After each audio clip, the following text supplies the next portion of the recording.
Hello friend, good morning. ఇవాళ నాస్తా అటుకులు పోహా. మహారాష్ట్రలో పోహా అంటారు, తెలుగులో అటుకులు. శుభ్రం చేసి కడిగేసి ఉంచాం. నీళ్ళు కూడా ఆరిపోయింది. కొద్దిగా ఈ నాస్తాకు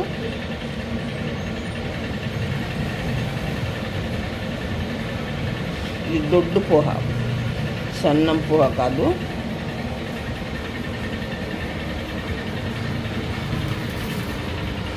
నూనె వేడి అయిపోతుంది. ఇందులో వేద్దాం జీలకర్ర,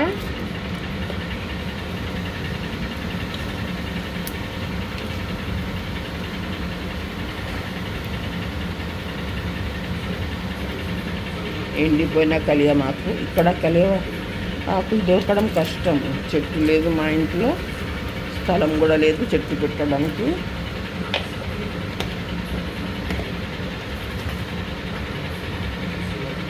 ఇప్పుడు వేసేద్దాం ఉల్లిగడ్డలు.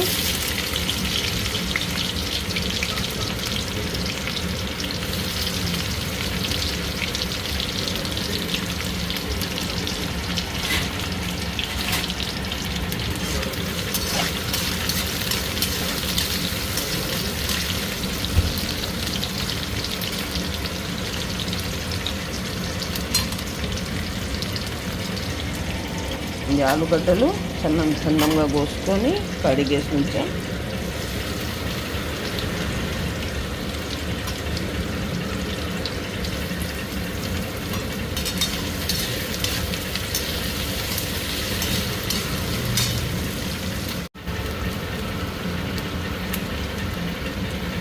పచ్చిమిరపకాయలు వేసేద్దాం.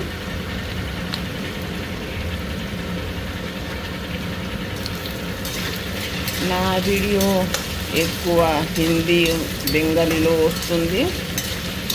మధ్యలో ఒక్కొక్కటి నేను తెలుగులో వేస్తాను. ఎందుకు అంటే నేను మహారాష్ట్రలో ఉన్నా కాబట్టి హిందీలో వీడియో వేయడం తప్పదు. హిందీ, బెంగాలీ రెండు భాషలో ఎక్కువ వస్తాయి. అల్లం,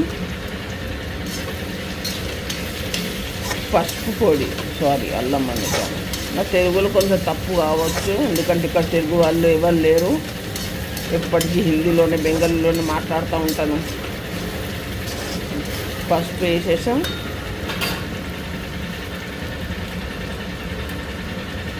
ఉప్పు,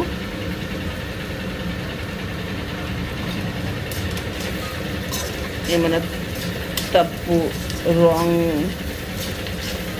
చెప్పుతే క్షమించాలి.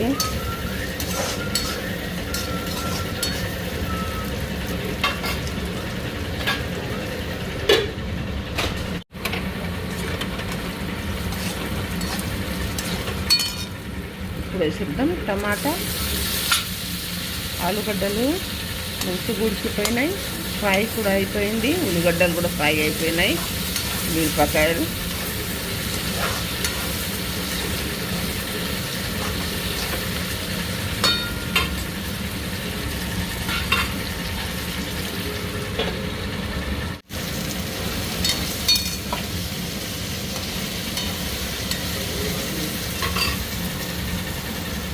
ఇప్పుడు ఇందులో పోహా వేసేద్దాం. అటుకులు, నానబెట్టిన అటుకులు,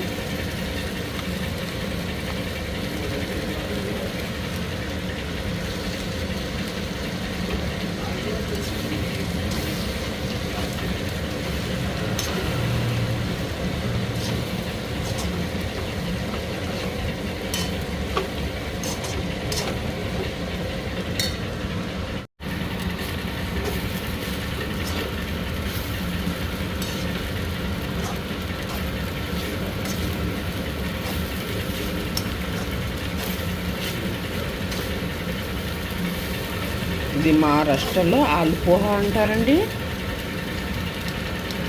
ఇది నాస్తా పొద్దుది తయారైపోయింది.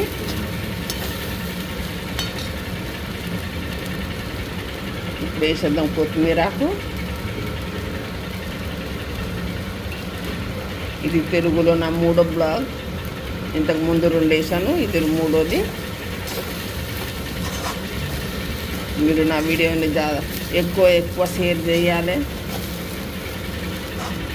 నాకు తెలుగు ఫ్రెండ్స్ లేరు, 2-3 ఉన్నారు.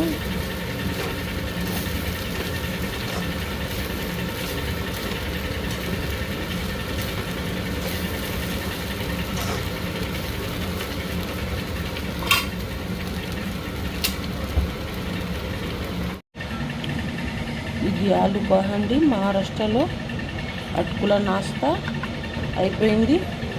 నా వీడియో చూడడానికి ధన్యవాదాలు. కొత్త వాళ్ళు సబ్స్క్రైబ్ చేయండి, లైక్ షేర్ చేయండి. నా వీడియోని ఎక్కువ షేర్ చేయండి. కొత్త వాళ్ళు సబ్స్క్రైబర్ చేసినాక నాకు మెసేజ్ పంపండి, నేను కూడా మీ ఛానల్కి సబ్స్క్రైబర్ చేస్తాను. ఇట్లాగే మనం ముందుకు వెళ్ళగలుగుతాం.